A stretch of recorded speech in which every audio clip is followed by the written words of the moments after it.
एक पिता के द्वारा किया हुआ बलिदान।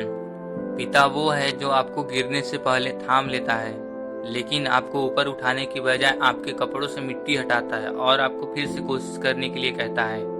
आज की कहानी एक पिता और उसके बेटे की है। एक बाप अपने बेटे के लिए क्या क्या कर सकता है वह इस कहानी से स्पष्ट हो जाएगा।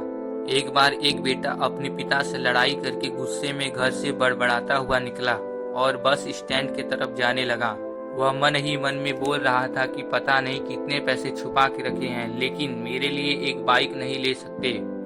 मैं यहाँ से चला जाऊंगा और तब तक नहीं आऊंगा जब तक अपने पैसों से बाइक नहीं खरीद लेता। उसे पैरों में कुछ चुभने का एहसास हुआ। नीचे देखा तो उसने पाया कि जल्दबाजी में उसने अपने पापा के जूते पहने हुए हैं। उस जूते में कील उभरी हुई थी जो बार बार उसके पैरों में घाव किए जा रही थी, लेकिन उस समय गुस्सा ज्यादा था, इसलिए वह आगे बढ़ता चला गया। फिर उसे याद आया कि वह पापा का पर्स भी साथ लेकर आ गया है, तो उसके दिमाग में आया कि क्यों ना आज अपने पापा का पर्स चेक किया जाए, जिसे आज तक उसके पिता ने किसी को हाथ तक लगाने नहीं दिया। जब उसने अपने पापा के पुराने पर्स को खोला तो उसमें पैसे तो नहीं निकले, लेकिन पैसों की जगह एक डायरी रखी हुई थी। उसे देखने के बाद उसने सोचा कि यहाँ पर खजाना छुपा रखा है। जरूर इस डायरी में लिखा होगा कि किससे कितने पैसे लेने हैं या फिर किसको कितने पैसे पिताजी ने दिए हैं, लेकिन वह गलत था। जब उसने उस डायरी को खोला तो पहले पन्ने पर वहाँ पर जो लिखा था वह थोड़ा अजीब था।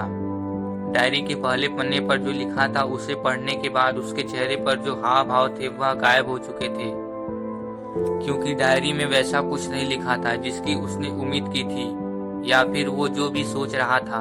उस डायरी में पैसों का हिसाब लिखा हुआ था जो अलग अलग कामों के लिए अलग अलग लोगों से उधार लिए गए थे।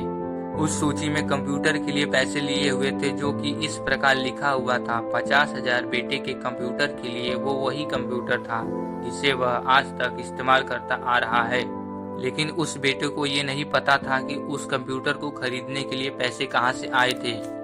उस डायरी में कैमरे का भी हिसाब था। उस बेटे को याद था जब उसने पहली बार कैमरे के लिए जीत की थी, तब उसके पिता ने ठीक 2 हफ्ते बाद उसके जन्मदिन पर दिया था, जिससे देखकर वह बहुत खुश हुआ। और उसे खुश देखकर उससे ज्यादा खुश कोई था तो वह थे उसके पापा।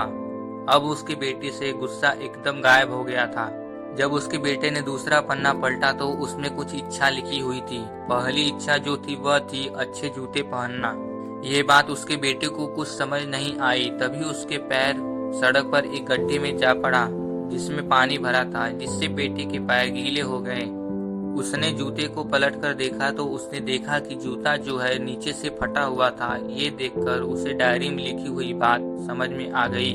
तभी उसे उसके माँ बाप की बात याद आई। माँ हमेशा यह बोलती थी कि अब तो नए जूते ले लो, लेकिन पिता हमेशा बोलते थे कि नहीं, अभी कुछ दिन और चलेगा ये जूता। कुछ दिन पहले ही तो लिए थे। उसे आज समझ आ रहा था कि कितने दिन और चलेंगे। साथ ही साथ उसे यह भी समझ आ रहा था कि उसके पिता पर्स को क्यों छुपाए रखते थे। तभी उस डायरी को पढ़ते पढ़ते वह बस स्टैंड पहुंचा और एक बेंच पर आकर बैठ गया। और अब उस डायरी का आखिरी पन्ना उसने पलटा तो वहाँ कल की तारीख लिखी हुई थी और नीचे लिखा था 50,000 रुपए बाइक के लिए। बेटे ने बस इतना पढ़ा और उसका दिमाग सुन सा हो गया। अब उसके मन में कोई गिला शिकवा नहीं बचा था। आंखों से आंसू आ गए थे। उसे कुछ नहीं समझ आ रहा था कि वह रो क्यों रहा है। अब वह जल्दी से घर जा रहा था। जूते में लगी कील अब उसके पैरों में घाव कर चुकी थी। उसने तुरंत उस जूतों को खोला और फेंक दिया। अब वह नंगे पैर ही दौड़े जा रहा था और घर पहुंचा, लेकिन उसके पिता उसे घर पर नहीं मिले। उसे समझ आ गया था कि उसके पिता कहाँ गए होंगे। वह सीधा बाजार की ओर भागा और पता नहीं उसमें इतनी ताकत कहाँ से आ गई थी कि वह भागते हुए थक नहीं रहा था। वह उस बाइक वाले की दुकान पर पहुंचा।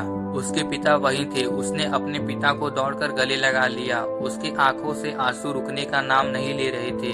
उसके पिता समझ नहीं पा रहे थे कि हो क्या गया है। उसने पिता से कहा कि पापा मुझे मोटर बाइक नहीं चाहिए, आप अपने लिए जूते ले लीजिए। अब आज से मैं जो कुछ भी करूंगा वो अपने दम पर करूंगा, अपने मेहनत से करूंगा। इस हार्ट टचिंग स्टोरी से सीख, दोस्तों हमेशा अपने माता पिता का आदर करें, और वो भी यदि किसी चीज के लिए मना करे तो आप उनकी मजबूरी को समझिए। फूल कभी 2 बार नहीं खिलते, जन्म कभी 2 बार नहीं मिलते। मिलने को तो हजार लोग मिलते हैं, लेकिन हजारों गलती माफ करने वाले माँ बाप नहीं मिलते।